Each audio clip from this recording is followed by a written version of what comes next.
Hey everyone, my name is Gio and welcome to my site. Now I know what you're probably thinking. Who is this guy? What am I doing here? What is this website? Who is Gamora? Why is Gamora? And my goal is that by the end of this video you have an answer to all those questions. Except maybe the Gamora, you'll have to ask Drax about that. Anyway, as I mentioned, my name is Gio and I'm an IT professional with 4 years of experience currently working on getting into the cybersecurity field. I made this website because I'm currently in the process of setting up a home lab in my, well, home to simulate an enterprise environment, and I figured, you know what else would be fun? If I document the whole thing and put it up on the internet for everyone to see. I may also use this site to post any cool projects that I may work on every now and then, as I also do dabble in PowerShell and Python scripting, so I figured I'd put them up here, because why not? And I may as well slap my resume in case any cool recruiters come on stumbling by. Now, if you're completely new to IT, you may be wondering what a home lab is. In short, home lab is an environment meant to simulate components of IT infrastructure, equipment, and configurations similar to a business or enterprise network. Anyway, my plan is to use blog posts and vlog videos like this one to share the entire home lab process, setup, and configuration that I do. It won't necessarily be a step-by-step how-to guide on how to do everything, but more so me posting my findings, my failures, my struggles, or anything in between, really.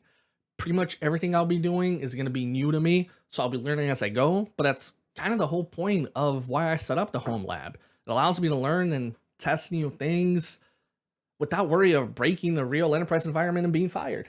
I won't go into too much detail in this post regarding the whole scope of the home lab project. That'll be saved for the next video or blog post, whichever I decide to do, but I'll summarize the key aspects so you kind of know what to expect. My end goal with this project is to build a cybersecurity home lab for detection and monitoring. I'm going to go through and learn the process of configuring, optimizing, and securing IT infrastructure, and that'll include stuff such as 1. Installing VMware ESXi hypervisor on a host machine. 2. Setting up and configuring a Windows 22 server to act as my domain controller.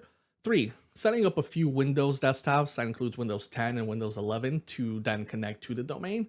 4. Setting up a Linux machine, probably running Ubuntu and connecting it to the domain. I'll probably also set up a Kali Linux machine that I'll use as an attack machine later in the future once I kind of have my environment up and running, kind of just to simulate what an attacker would do. 5. Configuring pfSense for network segmentation and security. 6. Configuring the SIEM system. In this case, I'm going to be using Splunk. And lastly, I'm going to be configuring a vulnerability scanner. In this case, I'm going to be using Tenable Nessus to simulate what an enterprise environment would look like. And I'll possibly even do more and add or remove stuff as I kind of go out through the project. But in short, that's kind of the general scope of what I'll be trying to accomplish with this lab. Once everything is set up and configured, I'm going to use that Kali Linux machine that I set up to do some attacks against my own home lab. In my next blog post, I'll go into more detail regarding the full project scope and the network topology I'll be setting up to help get a visual idea of everything. But for now, that's pretty much everything, so I'll see you all later.